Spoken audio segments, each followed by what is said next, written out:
Bom dia, Olívio, tudo bom? Bom dia. Nós somos estudantes de Ciências Sociais da UFPR e a gente queria conversar um pouco sobre o seu trabalho para saber mais sobre literatura indígena contemporânea. Mas antes de começar, só vou falar um pouquinho sobre o senhor, seu trabalho. Bom, então, o Olívio Jacupé é um escritor indígena guarani de literatura nativa, nascido no município de Novo Itacolomi, no Paraná, em 10 de outubro de 1965. Hoje ele vive em Curitiba, na aldeia Cacané-Porã. Começou a escrever poesia em 1984 e foi um dos primeiros escritores indígenas a escrever a cultura do seu povo. Cursou filosofia na PUC-Paraná e na USP. Olívio fundou a editora Jacupé para ter mais autonomia nas publicações, mas também tem suas obras publicadas por editoras nacionais como FTD, Ciranda na Escola e Panda Books. Suas obras destacam a tradição oral indígena para transcrever histórias como nos livros As Queixadas e Outros Contos Guaranis, Tecoa, Conhecendo uma Aldeia Indígena, Ajuda do Saci e Anderu, o Cão Falante. Com tradução para o Guarani e o Saci Verdadeiro, da editora Panda Books. Você gostaria de complementar com mais informações? Então, falou tranquilo ali, né, que estou morando aqui na aldeia Cacané-Porã, meu nome é Olívio Jacupé, e atualmente eu já estou com 27 livros publicados, que eu comecei a escrever em 1984, então já faz um tempo, né?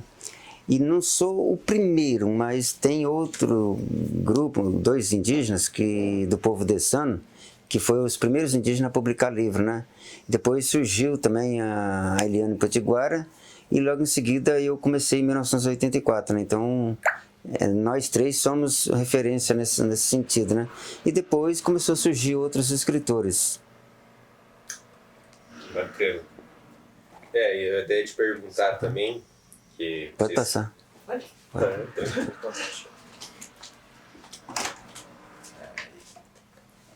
Eu ia te perguntar também, né, que você escreve desde a década de 80 e, como você disse, foi um dos precursores aí, né, na literatura nativa. E o que te levou a começar a escrever? Houve algum tipo de incentivo no início de sua carreira? Como foi esse começo, né? Então, eu era garoto, né? Então eu gostava muito de ler. E isso me ajudou muito. Então, quando eu era garoto, eu li muito na época Jorge Amado. Então eu não esqueço do livro chamado Capitães da Areia, que me abriu muito a minha mente para começar a escrever. E também eu li muito naquela época Leonardo Boff, que era um dos maiores críticos da época, né? Então aquilo me ajudou muito. E daí, vendo a realidade indígena, que a nossa realidade sempre foi sofrida desde 1500, com a invasão dos portugueses, né? E eu ficava pensando muito sobre essas questões, que a gente via tanto problema no Brasil, é sempre massacre, é sempre invasões de terras, é sempre violência, mortes, assassinato, e isso começou em 1500, então nessa época também a gente via a realidade que acontecia. E isso eu era garoto, e daí eu comecei a pensar, falei, nossa, mas o livro é uma coisa muito boa, então eu fiquei pensando, eu podia escrever também, para poder escrever sobre a realidade do nosso povo, que era muito sofrimento. E daí, nos anos 80, tinha sido assassinado um índio no Paraná, chamado Ângelo Cretan. E eu via muitas matérias falando sobre ele, né? Então eu falei, nossa, é interessante se a gente escrevesse coisas sobre nós para mostrar o problema que acontece nas aldeias.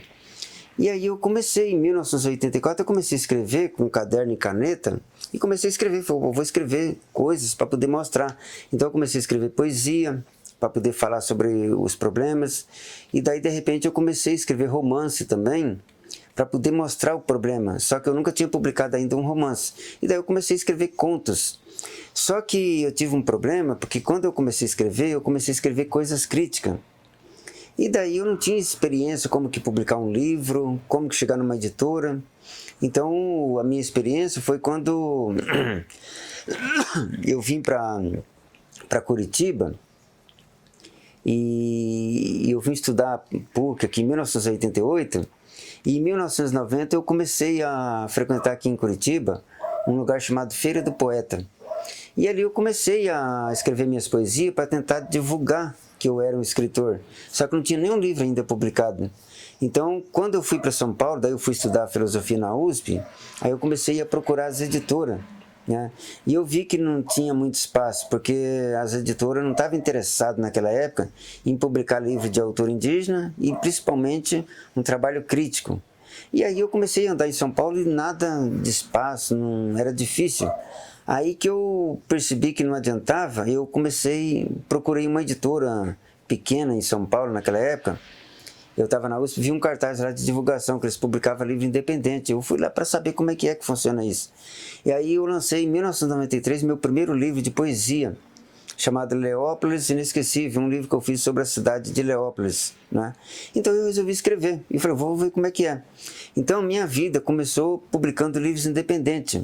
Daí eu estava morando na aldeia Crucutu, em São Paulo, e daí de repente eu resolvi voltar para o Paraná e fui dar aula na aldeia Laranjinha, até que eu lancei meu segundo livro, em 1999, um livro chamado 500 Anos de Angústia, também independente, porque eu sabia que essa editora não ia publicar livro crítico.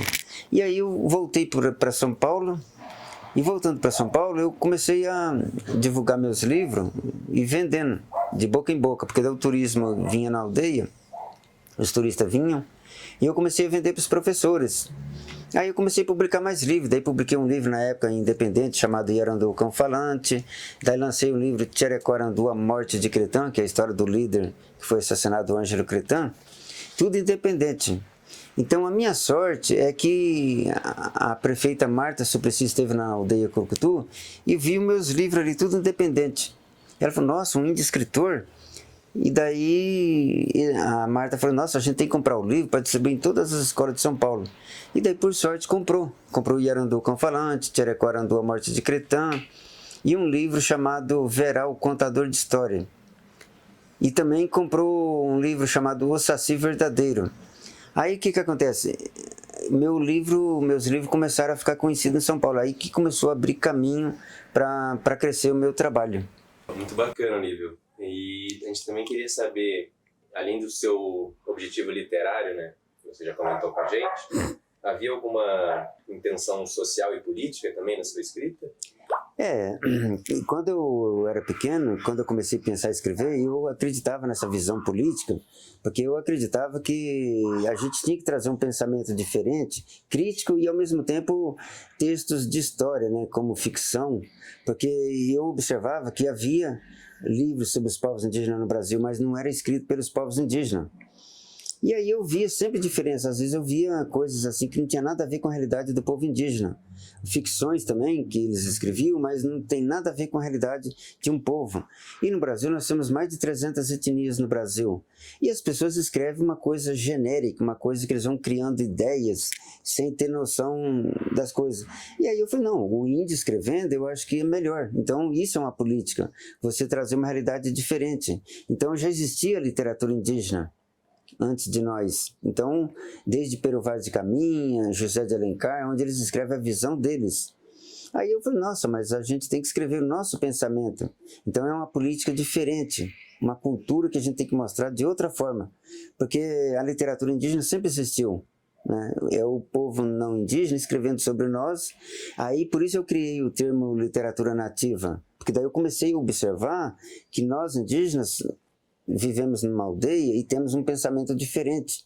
Então essa literatura nativa, ela é uma realidade diferente dessa literatura indígena que vem escrito desde o passado falando sobre nós. Então por isso o termo literatura indígena é uma coisa, literatura nativa é outra. Então por isso eu dei esse termo de literatura nativa para mostrar a realidade diferente desse pensamento. Beleza. Bom, e queria saber também um pouco dos desafios que você enfrenta como autor indígena contemporâneo no contexto literário do Brasil. A gente, como eu falei, quando eu comecei em 1984, foi uma experiência nova para mim, e iniciando tentar correr atrás das editoras foi com muita dificuldade, porque as editoras, elas nunca deram espaço para nós, né? Então, nós tivemos que apanhar muito, trabalhar muito. Então, a partir do ano de 2000, as coisas começaram a mudar um pouco no Brasil. Aí foi criado no Rio de Janeiro, através do Daniel Munduruku, né, que ele criou o primeiro encontro dos escritores indígenas, onde a gente esteve lá no Rio de Janeiro, E a gente participou junto com a Fundação Nacional de Livros Infantil e Juvenil, junto com as editoras. Então as editoras tiveram a oportunidade de ver pela primeira vez, acho que 12 ou 13 escritores indígenas que vieram para dar palestra para os professores. E aí as editoras começou a abrir caminho. Nesse primeiro encontro que eu participei, uma editora já me procurou e falou assim, olha, você tem trabalho? Eu falei, tem. E daí eu mandei um texto para eles, que foi lançado pela editora DCL, um livro chamado Ajuda do Saci. Então eu percebi que isso ia abrir caminho para nós. E abriu mesmo. Daí todo ano a gente participava no Rio de Janeiro com a fundação, e cada vez mais surgiam escritores novos que eram chamados, e foi abrindo caminho para outros autores, e as editoras foi abrindo caminho, e aí surgiu a Lei 11.645, que fez com que abrisse um pouco mais de espaço para nós. Então a gente fica feliz porque começou a surgir outros escritores, e hoje nós temos vários escritores no Brasil, tem aproximadamente uns 100 escritores com livros publicados, né?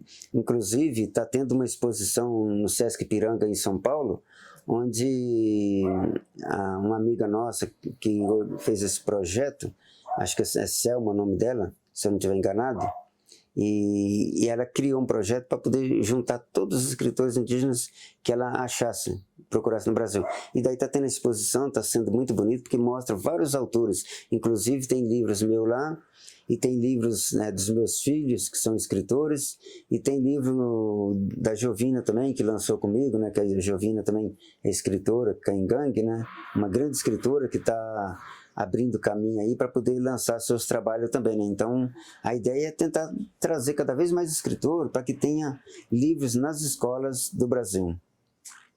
Legal. Agora você comentou nas escolas, né? Você sempre buscou escrever mais sobre literatura nativa infanto-juvenil. E qual que seria a importância nas escolas dessa literatura e quando ela começou a ser lida pelos professores e estudantes? A intenção nossa é que não seja publicado só livros infanto-juvenil, mas a gente quer livros para jovens, onde a gente possa mostrar textos críticos, né? Porque a gente tem muitos problemas. Então a gente quer que esses dois livros, dois estilos, possam chegar nas escolas, porque é através dos alunos que os alunos vão mudar a mentalidade do brasileiro. Porque o Brasil é um país preconceito contra nós. Então a gente sofre muito preconceito. Inclusive, quando eu comecei a escrever, as pessoas me criticavam muito. Falavam, mas índio não pode escrever. Índio é contador de história. E também, quando eu comecei a publicar meus trabalhos, eu recebi muito elogio também. E muitas pessoas achavam que não era eu que escrevi. Porque tem aquela visão de que o índio é atrasado, que o índio não entende, que o índio não sabe nada. Então eu sofri muito preconceito com isso. Então é importante que os alunos leiam e possam entender que nós indígenas somos um povo capaz igual todo mundo. Né? Porque na cidade o povo tem aquele costume de fazer universidade e fazer um doutorado, e nós indígenas, nós somos doutores na nossa sabedoria do conhecimento da floresta, do respeito à mãe terra. Então isso para nós é sabedoria, e as pessoas pensam que o índio não tem conhecimento, e o índio, porque não fez uma universidade ou não fez um doutorado, muitos deles são discriminados. E o índio tem grande sabedoria, porque nós temos pensamento, nós temos ideia, nós temos filosofia. Então por isso nossos livros têm que chegar nas escolas, porque as crianças é que vão fazer mudar a mentalidade do povo e diminuir o preconceito. Bom, durante a pandemia a gente sabe que os povos indígenas foram muito afetados, né? E nesse contexto você estava até escrevendo um livro, publicou um livro, né? Sim. E queria saber um pouco qual foi a repercussão do seu livro Coronavírus nas Aldeias.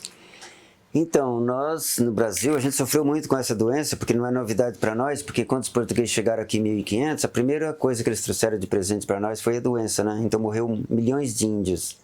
E com esse coronavírus, afetou muitas comunidades indígenas no Brasil, porque ficou chato para nós, você não pode ir para a cidade vender artesanato, então ficou muito ruim.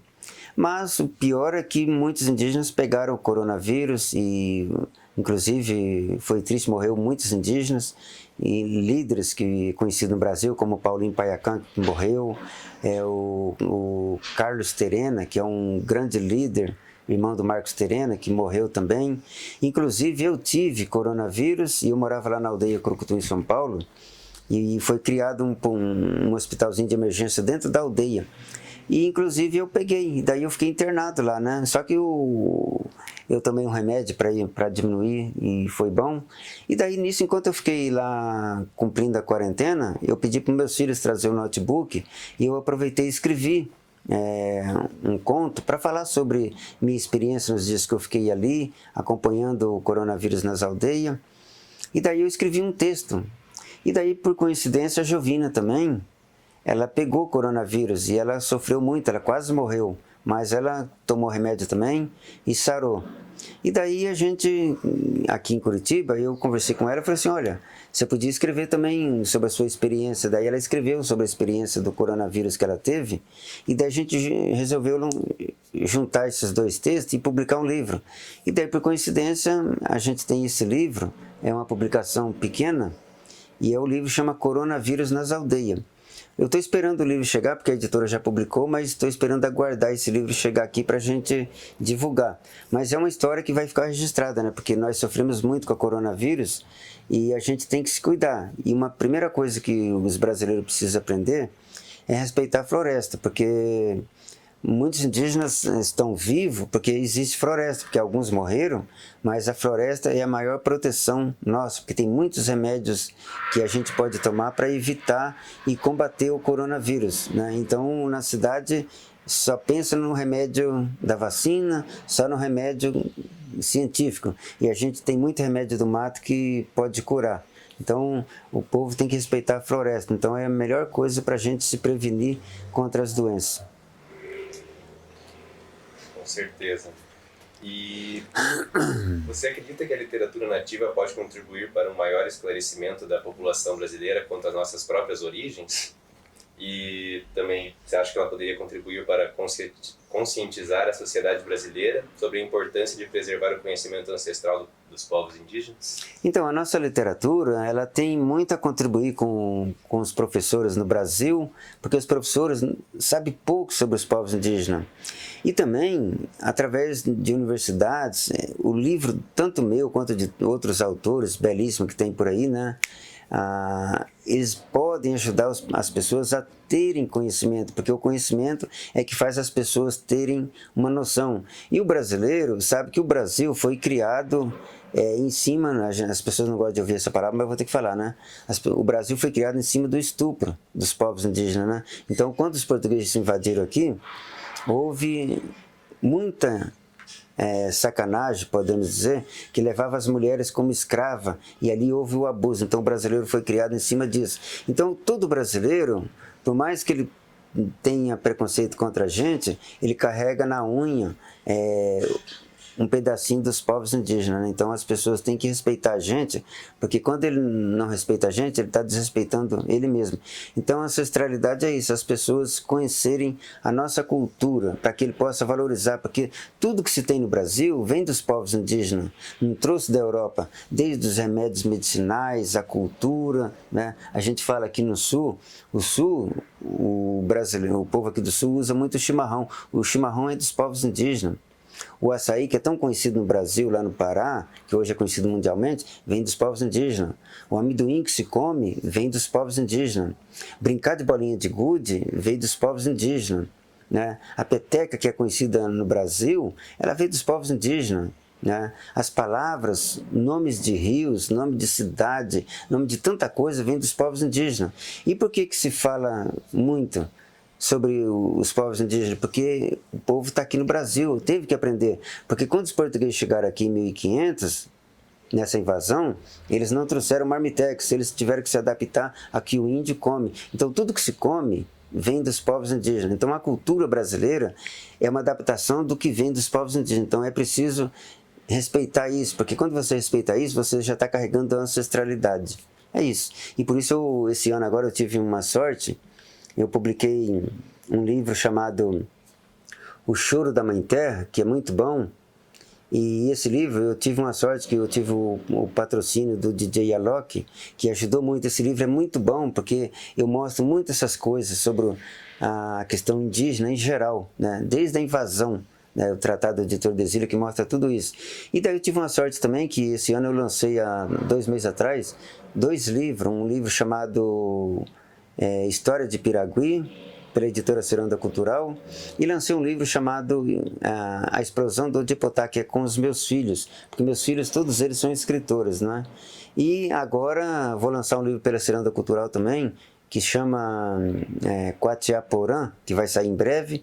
E por sorte eu tive esse ano eu fui homenageado na cidade de São José do Rio Preto, e eu tive a sorte que daí eu fui homenageado lá na cidade, fiquei uma semana sendo homenageado, em um evento grande, e daí por coincidência eu resolvi escrever junto com a Carol, aqui que fez o projeto, e eu escrevi junto com ela esse livro que vai, no seu título ainda como que a gente vai dar, e vai ser bom para homenagear a minha pessoa, né? Então é bom porque esse ano eu lancei alguns livros e espero que esses livros possam chegar nas escolas e contribuir muito com os professores, porque é através da nossa literatura que os professores vão mostrar uma realidade diferente, porque muitos professores, por não conhecer a cultura indígena, eles falam o que pensam e às vezes falam coisa que pode trazer problema para nós e gerar o preconceito ainda mais.